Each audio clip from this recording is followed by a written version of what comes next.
I don't know what to do. The government shut down. What do I do? I'm so scared. This government is shut down. Actually, my attitude is the government shut down. Time to party. Throw a party.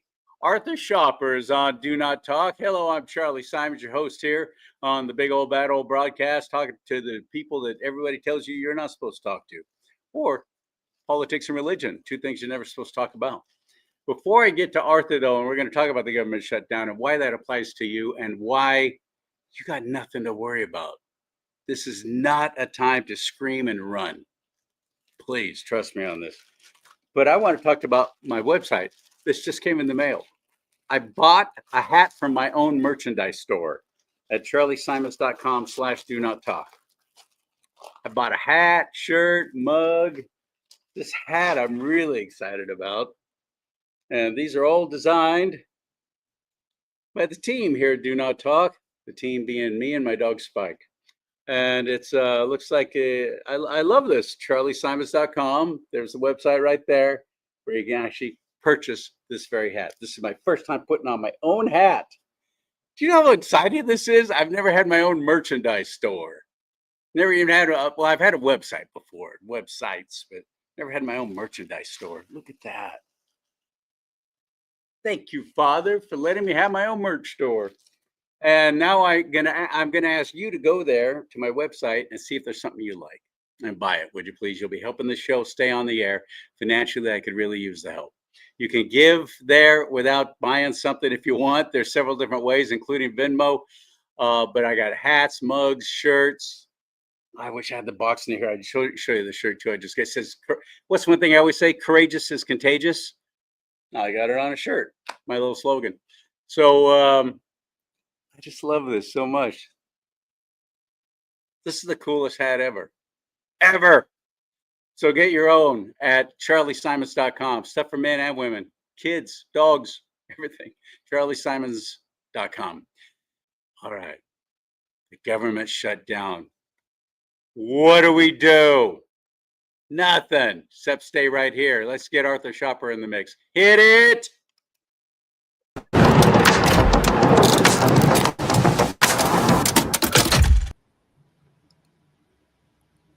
Welcome back, buddy. Good to see you again. It always is. I enjoy having you on. How have you been? Doing great. It's always good to be seen. Good, I'm glad.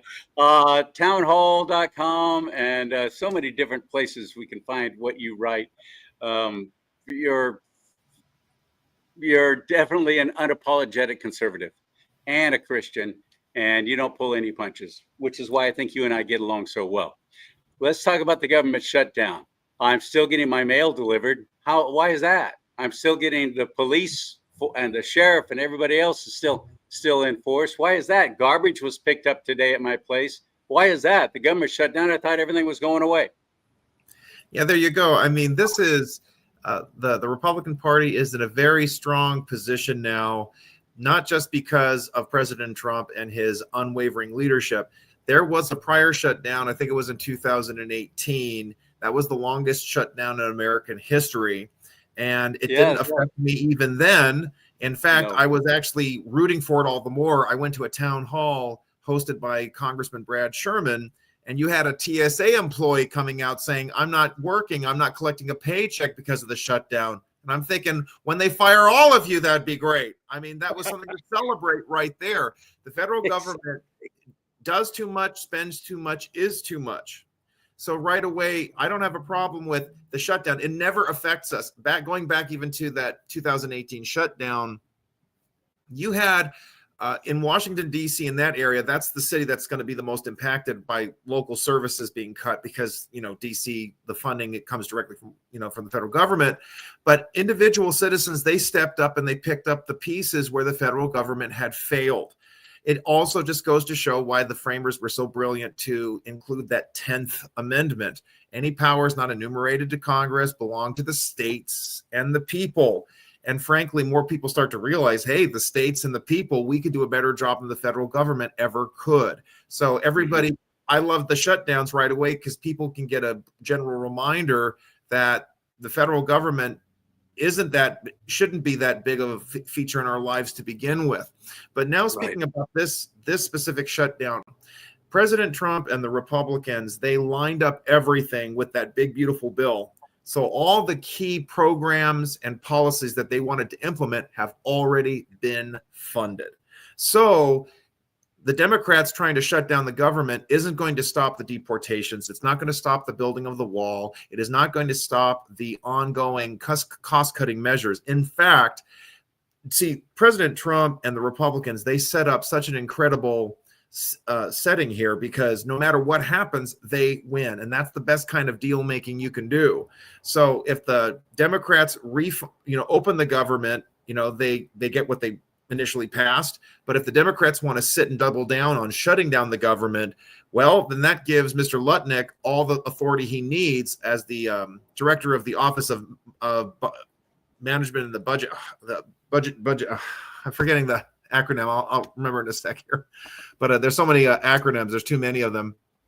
The United States Office of Management and Budget. There you go.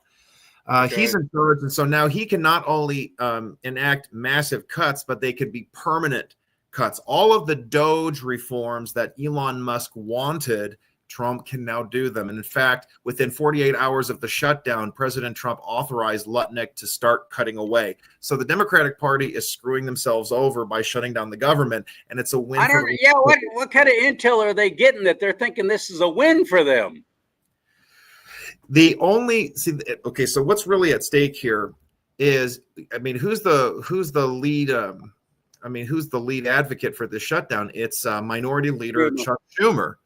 And the only reason he's doing this is because he's got a primary challenge from the left that's breathing down his neck from AOC. In fact, last week, AOC, Alexandria Ocasio-Cortez, she went on national television and she said, let the Senate Republicans talk to me. She's already positioning herself as a U.S. senator. She's trying to position herself as a key, what's the word I'm looking for? She's trying to position herself of most favored candidate status. What's going on? Can we stop this? I'm sorry. Can we stop it? Well, actually, we're live. We're live on a few platforms. Oh, what's man. up, buddy? Wow. That's okay. I'll edit this, of course, before I put it on. Yeah. Whoa. Are you okay? I don't know. I was just kind of losing track of. It's just so weird. I can't think of the words that I wanted to use in this instance or that instance. That's just really strange. I don't think I'm having any health defect or anything. It was just really strange. It might be just because I'm really tired. I don't know. But it's not the end of the world. It's all good. People can say that, everybody has ups and down moments. That's fine. It's just really strange. I usually don't struggle for I had a stroke a little over 3 months ago, so I know exactly what you're talking about. I hope you're not having that. But no. Anyway, it sucked. All my extremities are working. I don't feel any weird feelings on one side of my face at the expense of the other ones. But okay. Good. Anyway, I'm doing the best I can. Thanks, everybody, folks, for being patient. I really appreciate it. So Alexandria Ocasio-Cortez, she's trying to position herself as the key intermediary, or as the key advocate, or the proponent of trying to advance the Democratic cause. And already the polling shows that AOC is in a much better position than Chuck Schumer is. Schumer is a 36% approval rating, even lower than that. There have been polls showing AOC would defeat him in an upcoming primary. So he's just really scared about losing his seat. This is all about Chuck Schumer. Senator John Kennedy from Louisiana suggested in a recent interview that the only way this ends is that Schumer will probably ask, I think there's only 5 more Democrats that are needed to get to the 60 vote threshold. He's going to say to them, please make this happen. Please vote for this.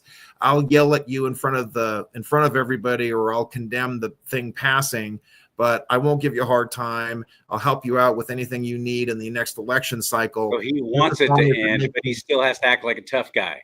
Yeah, he's the one who's trying to, to make himself look like the big left-wing champion that he's not. And let's not forget that he had done a shutdown in March, or there was an attempt at a shutdown, and he decided to allow the government to stay open. And he got nothing but hell from the left-wing grassroots that defines the communist grassroots that defines the Democratic Party. So this is all about Chuck Schumer trying to bolster his flagging reelection chances. But where the Republicans come out strong in this, it's not just that they can now start cutting costs everywhere they want to. It's that they introduced a clean CR. This is the very same funding levels which passed in March. Chuck Schumer had voted for this very same continuing resolution. So when you have the Democrats saying, we don't like this, we want to add X, Y, and Z, right away they put themselves in the loser's corner. They put themselves in the underdog position. The Republicans have been the adults in the room. They haven't put any gimmicks or any policy changes in this continuing resolution. Even J.D. Vance, when he was interviewed about this, he admitted that he wished there had been more spending cuts. He wanted to see more taken care of. But see, this is what's really good about this shutdown failure for the Republicans. They've already gotten everything they wanted in the big, beautiful bill. And if there's going to be it's just everything's already funded. The shutdowns allow them to start doing more cuts. It's a win for them. And the Democrat Party is stuck in this lose-lose situation. You see a growing number of Americans across this country recognizing that this is indeed the Democrats' fault.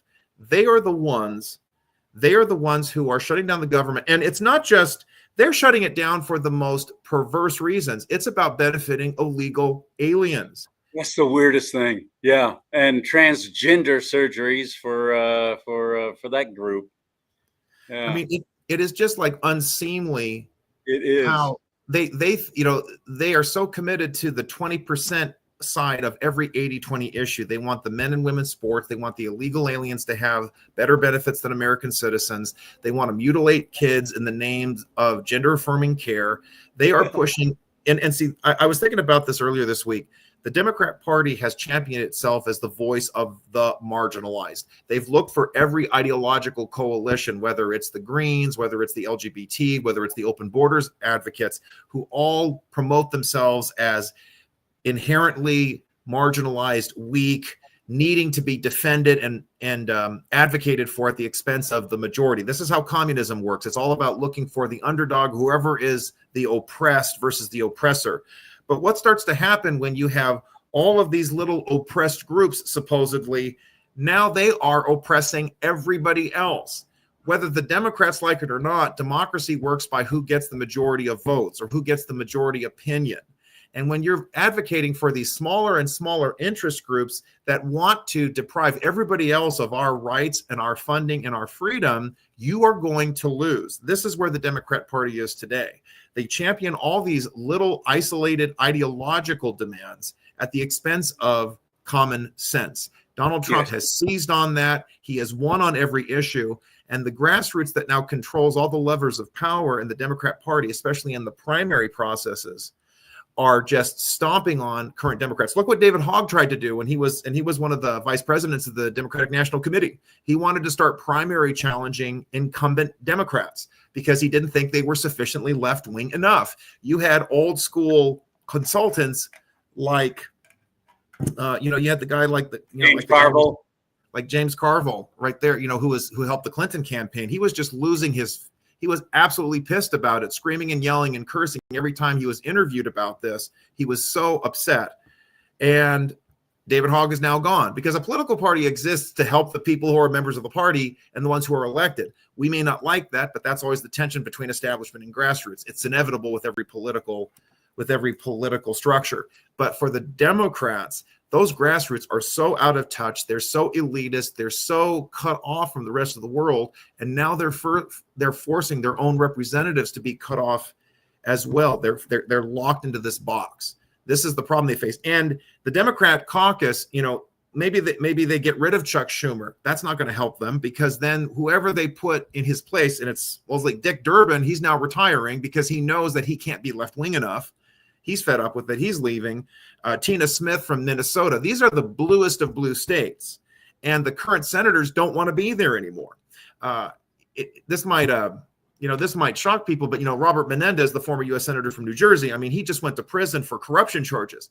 But he was facing unprecedented assault and abuse from Democrat activists in his home state as well.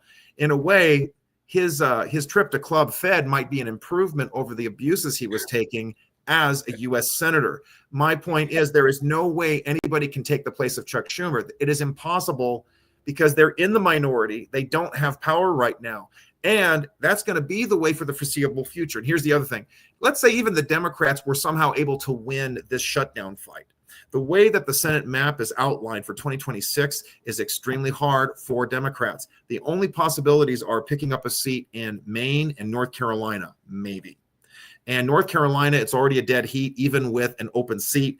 And Susan Collins, we may not like her that much because she's very liberal, but she is competitive. She's been able to get elected over and over in the state of Maine. So, hey, I'll take a rhino over a hell no any day of the week. So, I like that. And even if those two seats are lost, Republicans still have the majority going after 2026. And I haven't talked about Georgia. You've got Michigan that is competitive. New Hampshire starting to look competitive if Chris Sununu's brother runs. My point is Democrats are in a very bad position, not just now, but for the foreseeable future because of the way the states are outlined and how states are becoming more Republican. So you've got the strong polls supporting the Republicans, doing the responsible thing, keeping the government open, not pushing any gimmicks or trying to push any policy changes. The Democrats are favoring the most unpopular positions in order to get their votes for keeping the government open. And the Republicans funded all the necessary policy changes ahead of time in the big, beautiful bill. So Democrats have nothing. They're just shooting themselves in the foot. This is the other thing that's really good. And I wrote about this in my article. Virginia and New Jersey. So those are the two key states that you always focus on right after an election year, because those two states are going to have they're having their governor races, and they're also having elections for their state legislature and other statewide offices. The Virginia Republican, Winsome Earl Sears, she was in big trouble. She was double digits down, but the Democrat Party showing their racism, showing their bigotry. They attacked Winsome Sears, for example, when she said, I don't want boys and girls sports or spaces. And then you had a creepy Democrat activist saying, well, if a trans kid can't share my locker room, then you can't drink from my fountain. Offensive, unbelievably bad. It was so bad that the activists I never saw that. School board did that. That's pathetic. It was absolutely evil, but it shows it, and this isn't like, I don't believe that we should be focusing on skin color. We should be focusing on content of character and policy when it comes to politics. But it is worthwhile to hold the left, to hold the Democrats accountable to their standard. They talk about race, they talk about ethnicity, they talk about diversity, equity, and inclusion, and you see how bigoted and racist they really are. But that wasn't the only thing. Getting back to the shutdown issue, there's a lot of federal workers in Virginia. That's part of the reason why the state has been going blue. And now they're out of work, and it's the Democrats' fault. So this is pulling down Abigail Spanberger, who was riding high with a double-digit lead. She is now, 2, 3, 4 points ahead now. That is a huge turnaround. And we saw the same turnaround happening 4 years ago. I am 45% positive now. I think Winsome Sears has a chance of winning this governor's race, and she was doing so poorly. And the shutdown has assisted her with this because Spanberger was going around campaigning across the state, especially in Northern Virginia, where most of the votes are, saying the Republicans are putting you out of work. They cut all these departments. They cut all these bureaucracies. They put you out of a job. I'm going to make sure that you have a job in Virginia. I'm going to fight to get your jobs back. And that was working. That was resonating with voters. And now the tables have turned. It's now the Democrat Party that has shut down the government. So it's helping Winsome Sears. We also see this kind of competence. It's helping out the gubernatorial candidate in New Jersey. Jack Ciattarelli is doing unbelievably well. It's better than expected.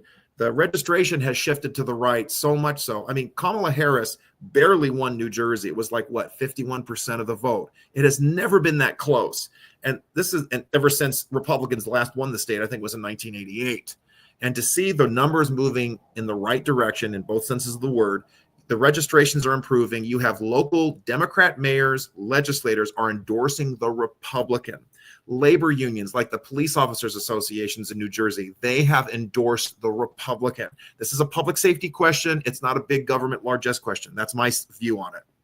All of this ties back to the shutdown.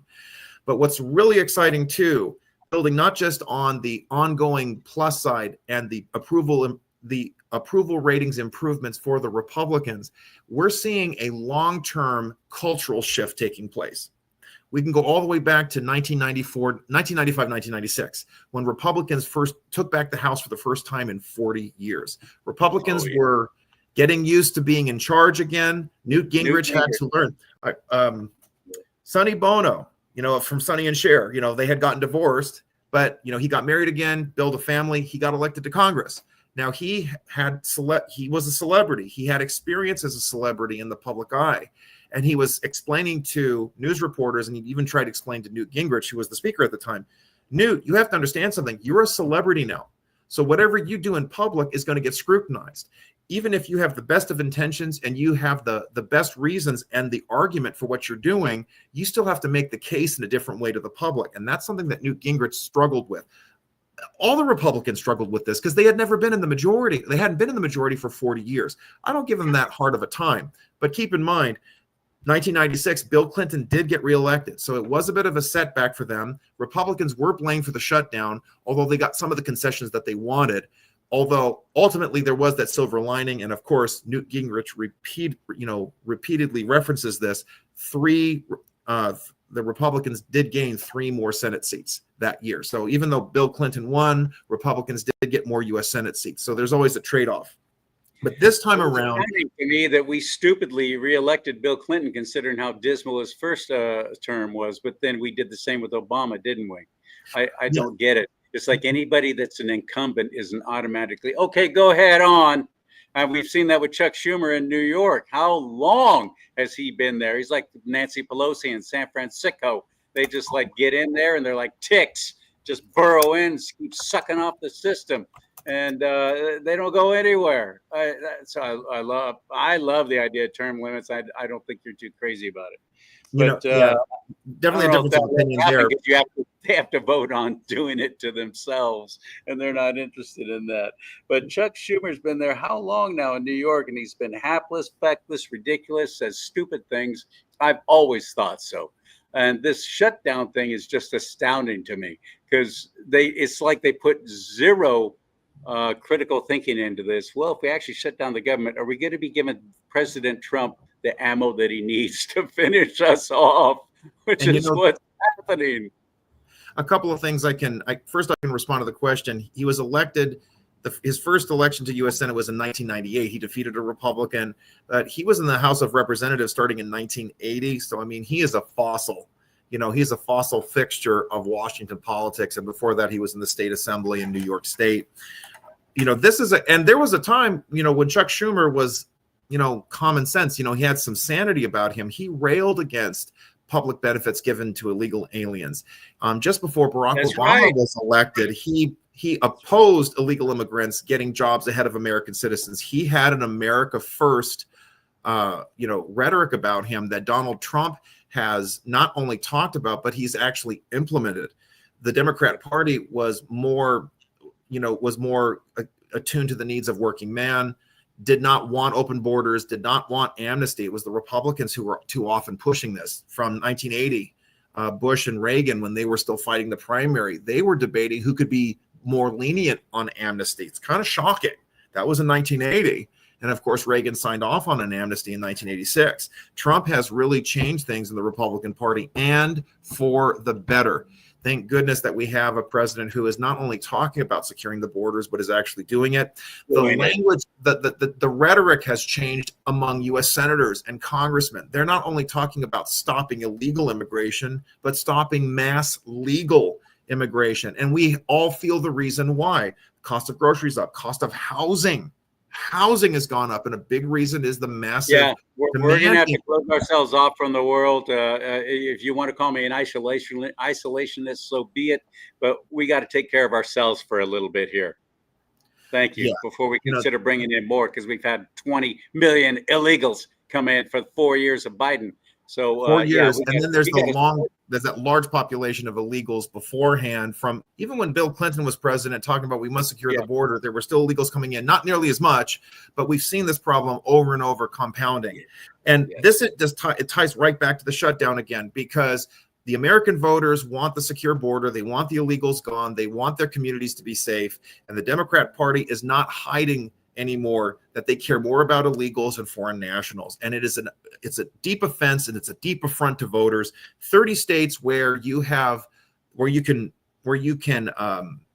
follow the actual registration, like do they register Democrat or Republican? Not every state keeps track of that. But in the 30 states which do, Republican registration is going through the roof and Democrat registration is plummeting. And this shutdown is aiding and abetting that. It's assisting it in a great way. This shutdown is a win-win-win for the Republicans. It's a win-win-win for Trump, and it's a lose-lose-lose for the Democrat Party. And this is going to help us going into 2026. Always have to be cautious, but I am cautiously confident that the Republicans will defy history again and gain seats, even though it's an off year, first election after a presidential election, when which normally always the other party, whomever wins the president, the other party always takes over the House or takes over Congress, right? Yeah, and that's been tradition for a long time now, because we're all thinking, well, it's about checks and balances, but they've shown their true colors. The left, we now see who they are exactly, even if you don't see it on the mainstream media. Thank God for alternative media, because we're going to keep showing you what they're all about. Talk about Schumer and his filthy mouth.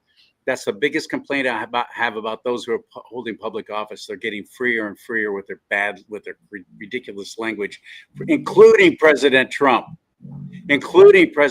That's been my biggest problem with him. Please stop cussing. Set a better example. But Schumer recently just said, no effing way, on camera, but he didn't say effing. AOC said, called us conservatives, MAGA people, mother, on camera in front of a huge crowd, and they all squealed with delight because the left loves language, bad language. Their true colors are showing out, and the rest of us are going, yeah, no, you know what? We tried it your way. You failed. You really screwed things up badly, and we're finally getting it. We're not on board with you anymore. I love that more people are getting registered as Republicans than Democrats. It's about dang time. But I think so much of that was the media, Arthur. And now the media just doesn't have the power like they used to. The mainstream media, we're not watching them anymore. We're not listening to them anymore. We don't care what they have to say anymore. And President Trump, thank God for him, calling them fake news. Not just CNN, but just fake news in general, because it got people thinking, well, what's true, what isn't? And then he started pointing out, and then and I always have been. I'm in the media. That's a lie. Here's how they do it. And the biggest lie they tell is by omission, never even telling you about good things or important things to begin with, because they want you to think one way, and they're doing the bidding of the frickin' devil himself. They fully are doing the devil's work just as quickly as possible, for his time is short. But I do believe there's been a paradigm shift, and this recent assassination of Charlie Kirk, an actual American treasure, has taken it one step further. Now we're focusing on God. More and more people going to church, reaching out to the Father, reaching out through prayer, reading God's word, getting educated about who Jesus is. Dinesh D'Souza has a new film out called The Dragon's Prophecy. Extraordinary. You can only stream it right now on Salem. It was in the theaters, but only for 2 nights. Why is that? Why was it only in theaters for 2 nights? Nobody wants to show it. Nobody wants to touch it. Kind of like that movie with Sound of Freedom. Remember? Theaters didn't want to show it. They were trying to shut it down. They were trying to keep you from going.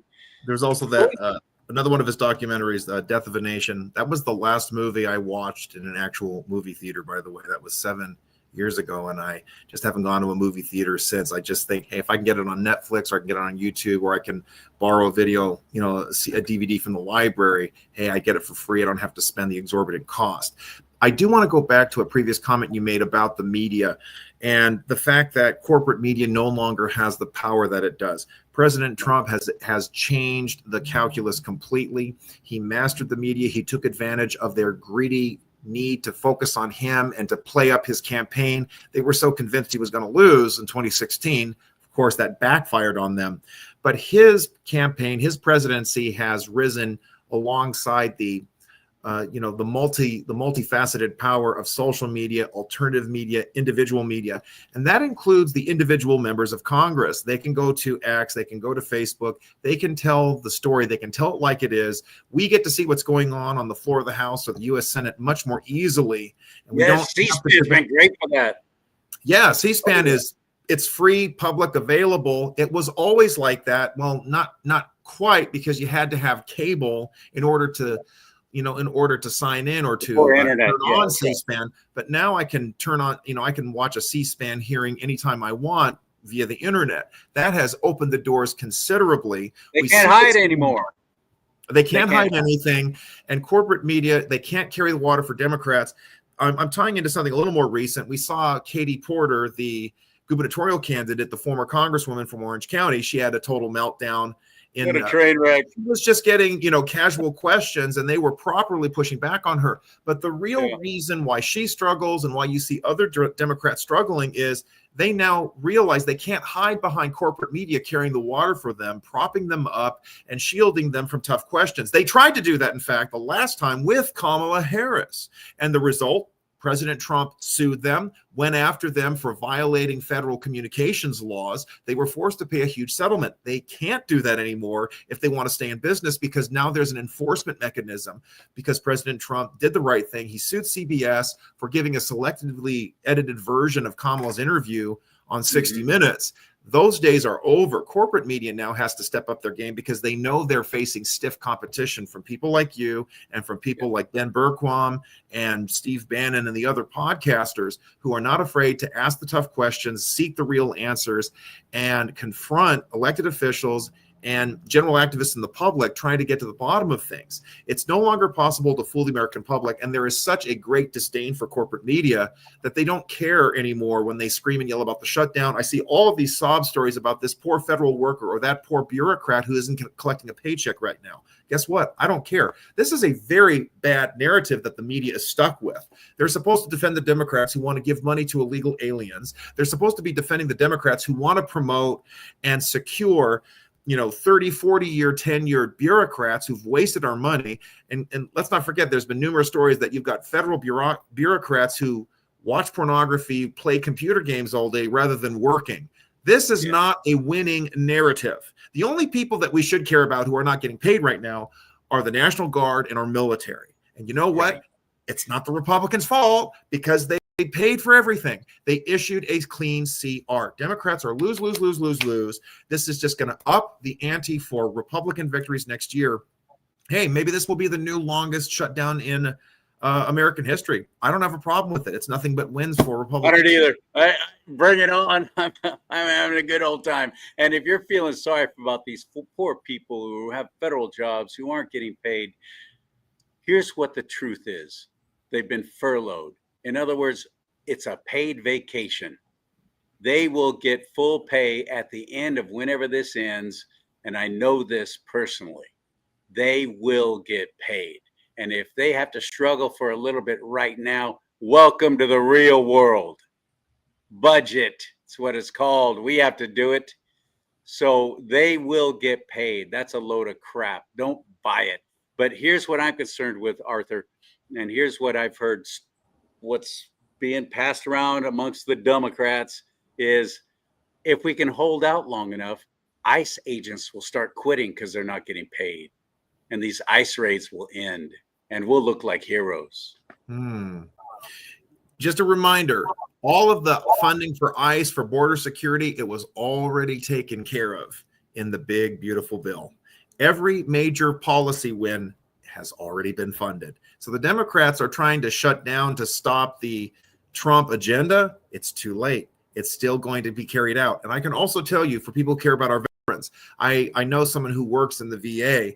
She's still getting paid. She's still doing her job. They are considered essential workers. They are still serving our veterans. That has not stopped either. And by the way, have you noticed the Democrats are not talking about the potential loss or hardships for veterans and for the VA in general? They're not even lying about it, because they don't care about our veterans. They never have cared about our veterans. And this is another blight on their abortive efforts to get what they want. They keep talking about, well, we want to increase the Obamacare subsidies. We don't want Obamacare at all. And we certainly don't want it being given to illegal aliens. This is a lose. And the American people are probably going to stand their ground. Democrats are going to feel the heat. They're already on the they're already behind the 8 ball, so to speak. And this is just putting them further behind. Hey, if this continues even further, I could see the New Hampshire U.S. Senate seat, the Virginia U.S. Senate seat being in play, especially Virginia. Consider those federal workers, they're being furloughed, and it's the Dems' fault. And Mark Warner, who won't even condemn the violent attorney general candidate who wanted to kill Republicans and their children. So we've just got, it's a fire. Oh, you heard that, did you? So all of this is connecting. What a nutbag. Yeah, evil. The fact that here's the worst of it. He's not nuts. He's not crazy. He's evil. These people do know this. They do deliberately say these violent things. It's just that for years they've gotten away with it. Not anymore. They are being held to account.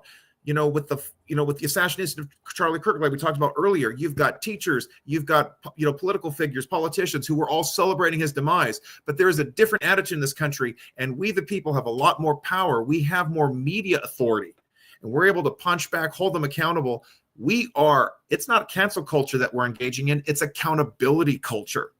And this shutdown is enabling us to hold the Democrats accountable, shutting down the government for this minute, perverse interest at the expense of everybody else. Arthur, awesome. I don't know about you, but I hope you're encouraged after this little discussion about the government shutdown, because people are kind of freaking out and the media is telling them one thing, the Democrats are telling them that same one thing, and it's all a lie. And I got to add this one last thing. Thanks for bearing with me. Yeah. Please. You've got some articles that are saying small businesses are hurting because of this government shutdown. This is my answer. Small businesses, why are you depending on the government? Why are you dependent on federal monies? If you have contracts with the federal government, perhaps it's time to rethink that. Because I could tell you, one of the most notorious Antifa militants in Southern California, his name is Chad Loader. He was a federal government contractor. Why did that guy even have a job? Of course, this is the height of the Biden administration when I found out about this. I haven't heard from Chad Loader ever since Elon Musk took back X, or when it was Twitter, but I can tell you this is another issue. A lot of these federal contractors are left-leaning, and they're being paid with our taxpayer dollars for supposedly legitimate interests when really they are furthering progressive leftist communistic causes. Now, if it is a legitimate business that does, that has federal contracts, I would still say it's time to rethink that. Maybe this will be enough to get the small business communities across this country to break free of Washington, as it should be, and get back to set up contracts with your local government if you're a municipal service of some kind, or set it up with your city. That's the way it should be. The federal government has way too many contracts to begin with. So you're going to have small businesses that are hurting, but they shouldn't be connected with the feds to such an extent in the first place. I can't speak for every state. I can't speak for the federal government, but here in California, the law was passed that you don't even get considered as a contractor to do work for the state unless you're a union shop. Did you know that? I am aware of that. Yes. That's the rule. Horrible. So it's like a no bid kind of contract thing. You don't have ones, submitting bids unless you're a union shop. You are not even considered. You can't even work for the state of California or with the state of California. That's road building, construction, all different kinds of things. No, you're not even eligible, no matter how good you are, no matter how successful you are at what you do. We don't care. And that's because they're sucking up to the unions, and especially the government employee unions, which are the worst. Teachers. Yes, they shouldn't even exist. And that's something else too. This shutdown, it cripples these public sector unions in Washington. They are the other minute interest or narrow interest that is propping up Cryan, Schuck, and the rest of the Democrats to keep the shutdown prolonged. Right. A lot of these labor unions, they're connected to the Obamacare octopus, and they want to be drawing funds from that as well. So they want this shutdown because they want that extra money. And it's not just Schumer, but going back to the point I made, what's the end game here? They're probably going to have to talk to all the Democrats who just got elected in 24 and say to them, we want you to vote to open up the government, because in 6 years, people will have forgotten, or they'll let it go. That's probably the game they're going to play. You watch, check out Gallego will probably vote for it. Jackie Rosen, She'll vote with her colleague, Cortez Masto. She voted to open up the government, I think, because she's up for re-election, I think, in 26 or, well, she's up for election very, very soon. But Rosen just got elected. She ought to shift over. That's probably the game you're going to see. They just need 5 more votes. John Fetterman, he's been consistently voting to open up the government. I think in larger part because Pennsylvania is moving to the right. And so Fetterman knows if he has any chance of getting reelected, he's got to be more MAGA, even if he doesn't leave the Democrat Party. I think he will, though, in the next year or two for sure. Interesting. Is it for real or is it fake just so he can keep his phony baloney job?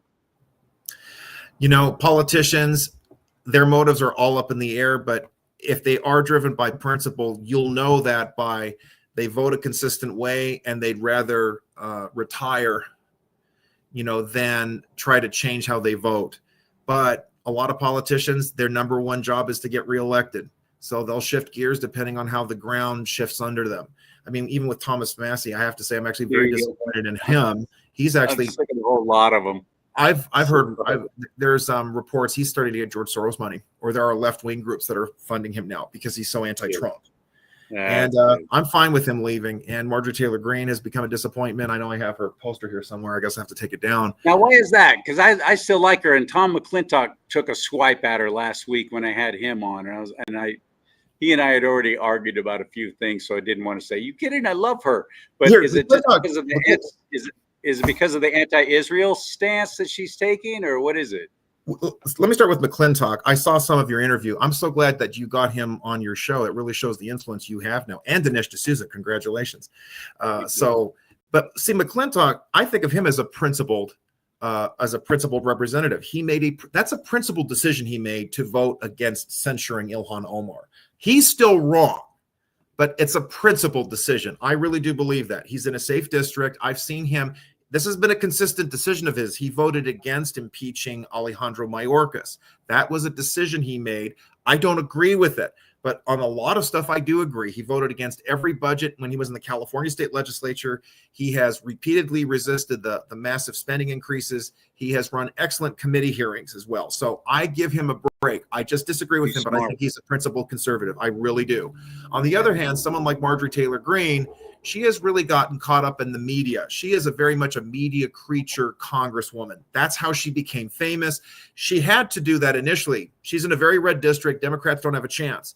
Georgia has their very contentious, very long primary. Everybody runs, and then if there's nobody gets 50%, the top 2, there's another primary.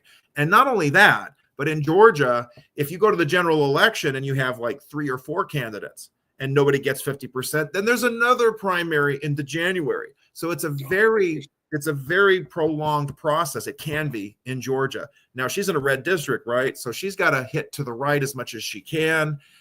She has surrounded herself with a lot of subversive elements, if you will, that are hostile to Israel, that are really attached to the online media chatter. Hatred of Israel, anti-Zionism, it generates a lot of heat on social media. This is what I've seen. I think that's why Tim Pool has been talking about it. This is why Matt Gaetz is getting into it. They get a lot of likes, views, and shares. It's engagement harvesting. And, well, for lack of a better phrase, Marjorie Taylor Greene has become an engagement harvesting congresswoman. And you know what? That bothers people because the general voting public, no matter how right-leaning or left-leaning they may be, they want a congressman that doesn't embarrass them, that is focused on issues, that isn't in the news for embarrassing reasons. This isn't just a right-wing issue, by the way. Jamal Bowman, that awful anti-Semitic congressman from the Westchester County area, the guy who pulled the fire alarm, he lost his primary because the voters got sick of his antics, and AIPAC was somewhat influential in that race. Cori Bush, she was a total communist. She called every white person a racist. She called women birthing persons. She was a total communist. And she was also an embarrassment. And she wasn't bringing home the funding, the grants to her district. So the St. Louis County attorney took her place. And he focused. Do you even know who he is? I'm not faulting you if you don't. That's the point. He's not an outlandish clown. He's a congressman doing his job, even if it's not a job we would agree with. But we expect you to represent us. We didn't hire you to be a celebrity, to be a showman, to be a podcaster. And that gives me a lot of hope on a general level. The voting public is getting smarter. They're getting more sophisticated. They have higher. I hope they're seeing that with Gavin Newsom because you just described him perfectly. Oh, including absolutely. including the podcast. There you go. That's exactly it. He's become the podcaster governor because he isn't even governing. He's just the podcaster politician, and Right. he's gotten away with it for so long. And tying it back to the shutdown issue, this is another reason why Republicans are winning. They have done a better job of making their case. They have been a better job of connecting with their voters. They line up with Trump. Trump lines up with the people, so the people line up better with the Congress, seeing them do their job. This is the first time, this first year, I have donated to a local Republican cause here in California, and I donated to a U.S. Senate candidate. I have never done that before because Republicans are getting the job done. I am really impressed. I don't feel like it's charity, and I don't feel like it's a have to.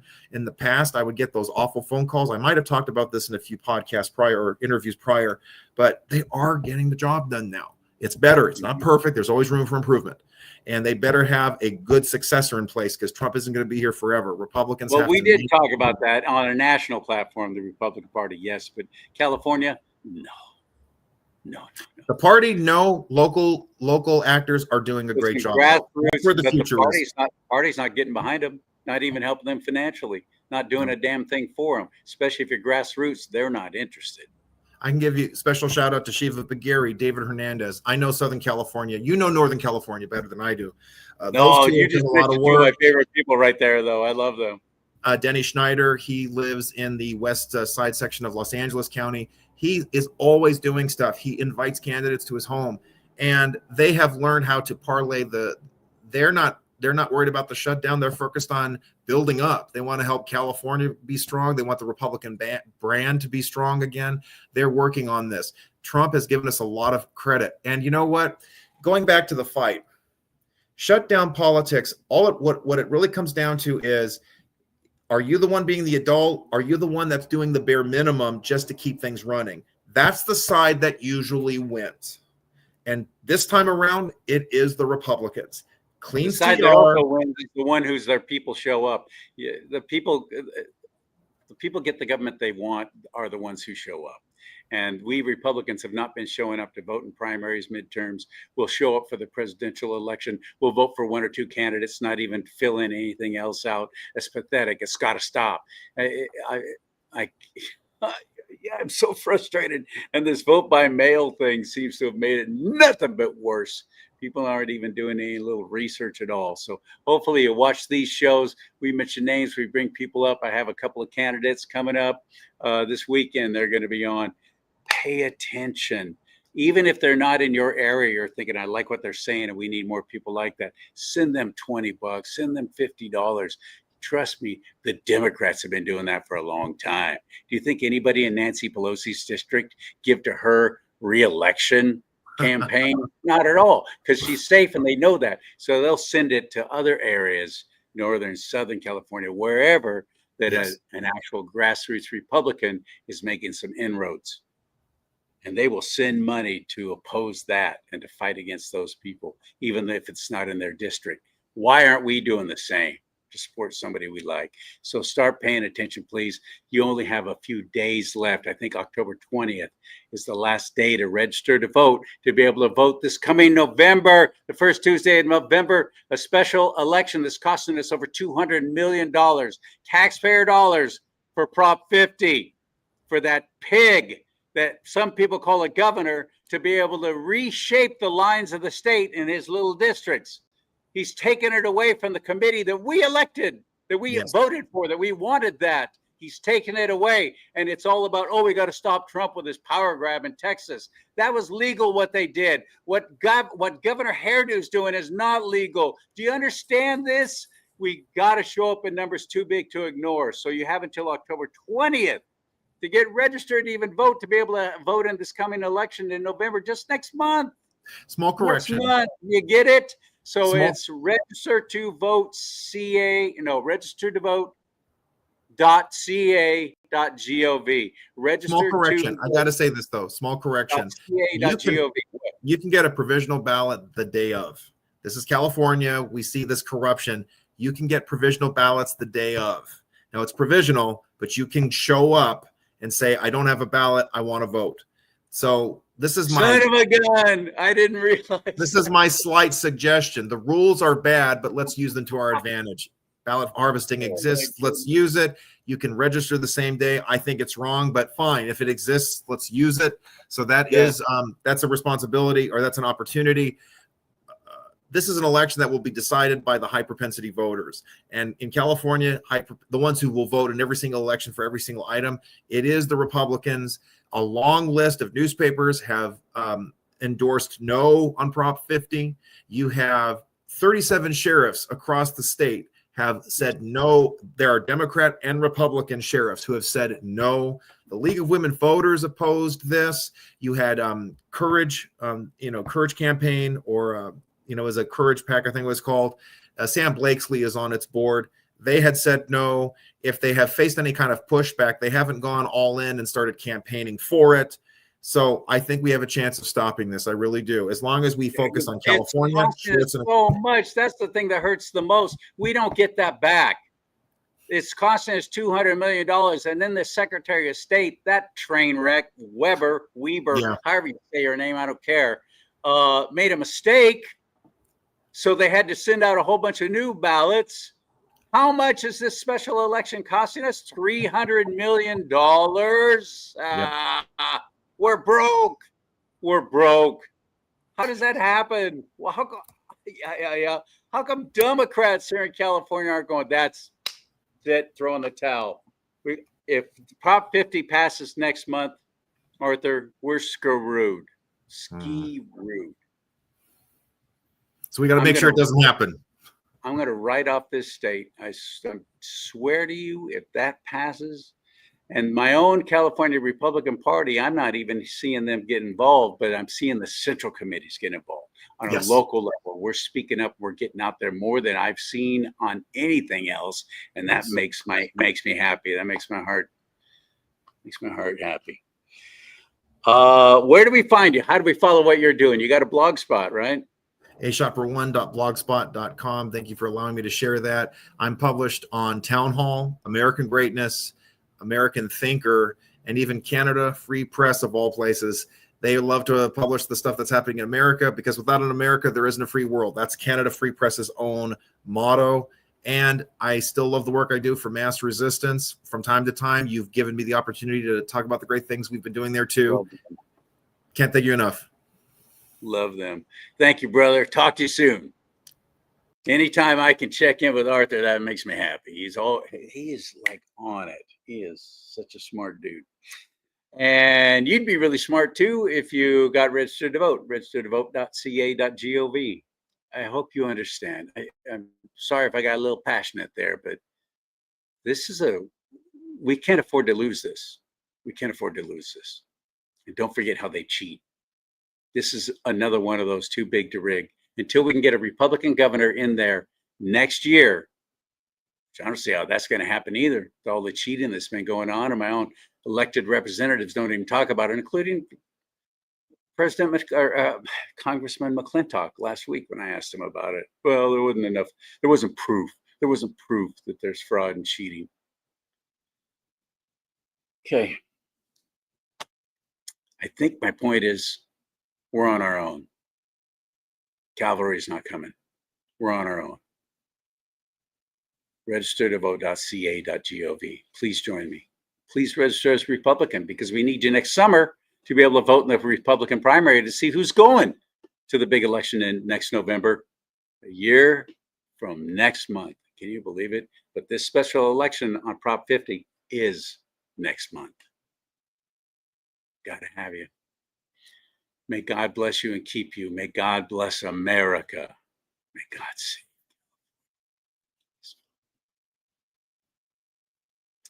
Most importantly, though, America, bless God.